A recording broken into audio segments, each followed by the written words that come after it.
السلام عليكم. النهاردة هنعمل بسبوسة طعمها حلو جدا وما بتاخدش وقت ومظبوطة 100%.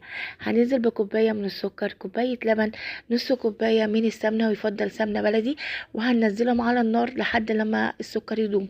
وهننزل في طاسة صغيرة فيها معلقتين من جوز الهند ومعلقة كبيرة من اللبن البودر.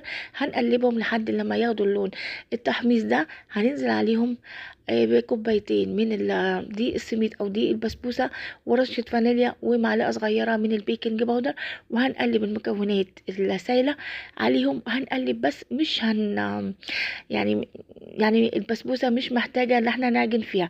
بعد كده هننزلها في صينية تكون مدهونة سمنة. ويفضل كمان ان احنا بعد ما نخلص ننزل عليها بالمكسرات او من غير مكسرات، ندخلها التلاجة لمدة ربع ساعة.